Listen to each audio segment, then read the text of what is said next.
Monsieur Brenas, vous avez la parole. Oui, Monsieur le maire et chers collègues, nous soutiendrons ce contrat local de santé, mais je crois qu'au-delà des textes, de toutes ces grandes déclarations, il faut peut-être écouter aussi l'avis des professionnels de santé. Il y en a deux dans le groupe qui connaissent bien la réalité du terrain. Alors je crois que la question qui se pose, c'est la question de l'accès aux soins. Et à Clermont, quelles sont les conditions? Dans l'accès aux soins, il y a deux choses. Il y a l'accès financier et il y a l'accès géographique.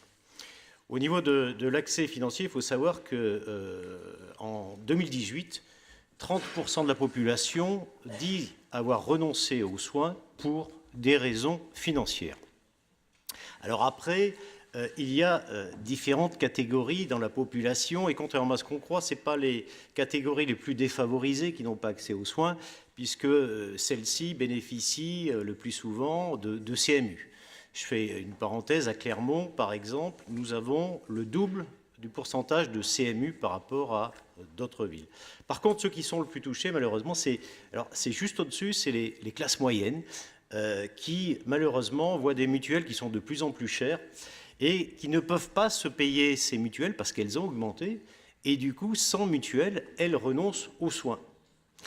Alors, tout n'est pas négatif. Je voudrais rappeler que nous avons créé avec Paul Sus le Centre Santé Solidarité 63, qui est un centre dans lequel j'ai personnellement exercé d'ailleurs, bénévolement, avec un certain nombre de professionnels de santé qui accueillent toutes les personnes qui n'ont pas de papier, qui n'ont pas d'assurance maladie, éventuellement les migrants qui débarquent à Clermont.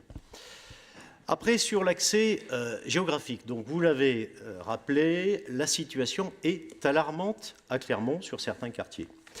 Il se trouve que les déserts médicaux étaient ruraux, ils le sont toujours, mais nous avons aussi malheureusement des déserts urbains. Sur les quartiers nord, il faudrait une trentaine de généralistes, c'est ça, et il y en a 7. Donc, que faire et pour quelles raisons? Il manque de médecins. Il faut voir que l'offre professionnelle de santé en France, elle est un peu particulière puisque certains professionnels de santé sont soumis à une obligation d'installation, c'est-à-dire un maillage obligatoire du territoire. C'est par exemple les pharmaciens. C'est pour ça qu'il y a une pharmacie Auvergne. Et puis vous avez les médecins, chirurgiens dentistes, paramédicaux qui ont une liberté d'installation. Et donc maintenant, ce n'était pas le cas avant, mais aujourd'hui, eh bien, les PACA, Île-de-France attirent plus les professionnels de santé. Et puis il y a une profession intermédiaire, il y a les infirmiers, qui eux ont la liberté d'installation, mais lorsqu'ils s'installent dans une zone qui est surmédicalisée, leurs patients, leurs malades n'ont pas droit à l'assurance maladie. Donc c'est un peu une situation intermédiaire entre la liberté totale et l'obligation de s'installer. Donc par rapport à tout ça, je crois que tant que l'État ne mettra pas un peu plus de mesures coercitives pour assurer un maillage complet, ce n'est pas dans notre doctrine, mais il faut quand même voir une chose, c'est que celui qui a ses études médicales, qui durent plus de 10 ans, qui sont entièrement payées par de l'argent public, pourrait non pas avoir une obligation d'installation sur une carrière entière, mais pourrait rendre quelques années, 5, 6 ans, pourquoi pas, dans une zone sous-médicalisée, que ce soit en zone rurale ou en zone urbaine sensible. En attendant, parce que les médecins, il les faut. Moi, je vois depuis que notre confrère et ami collègue Alain Lafont est décédé et que son associé est parti à la retraite, la pharmacie d'Auvergne a vu son chiffre baisser et les gens sont pénalisés, bien entendu, puisqu'ils doivent se déplacer, parfois aller assez loin pour trouver le spécialiste qu'ils recherchent. Donc il faut, en attendant, c'est aux collectivités locales, régions, départements, villes, métropoles, à mettre la main à la poche pour aider et cofinancer. Ça a été fait par la région, ça a été fait par la ville sur Champratel. Il va falloir faire de même pour avancer vite pour la maison des Vernes. Après, il faut voir pourquoi aussi les professionnels de santé n'y vont pas.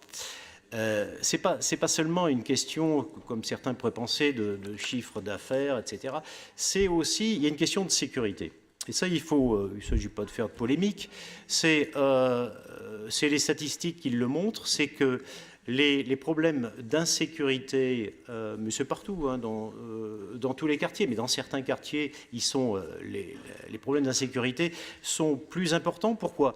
Ce n'est pas des agressions physiques, la plupart du temps, ce sont des agressions verbales, des injures, et notamment quand il s'agit de désaccords vis-à-vis de prescriptions, de prise en charge, d'arrêt maladie, de choses comme ça. Et c'est la raison pour laquelle, bien dans certains quartiers, il faut dire les choses, c'est comme ça. Mais il y a des solutions. Il y a par exemple une directive qui avait été prise en 2011 qui permet aux préfets de mettre en place des diagnostics sécurité par quartier et de mettre en place des dispositifs pour rassurer le professionnel de santé qui s'installerait, avec des dispositifs d'alerte pour le sécuriser, faciliter son installation. Et puis il y a un autre... maison de santé, aide locale, s'attaquer à la question de l'insécurité. Et puis, on n'en parle pas, mais enfin, c'est peut-être prévu, c'est, je crois, jouer sur la télémédecine. Parce qu'aujourd'hui, un infirmier peut très bien faire des photos, envoyer des photos. Il y a un certain nombre d'examens qui peuvent être réalisés par des paramédicaux et les données sont adressées à l'hôpital, à un médecin qui peut donner son diagnostic à distance, agir à distance. Et ça, c'est une réponse aussi à l'absence de professionnels de santé. Donc voilà, par rapport aux difficultés que l'on rencontre, voilà quelques propositions qui dépendent en partie du plan national, gouvernemental, mais il y a aussi des solutions locales, l'aide maison de santé, sécurité, télémédecine.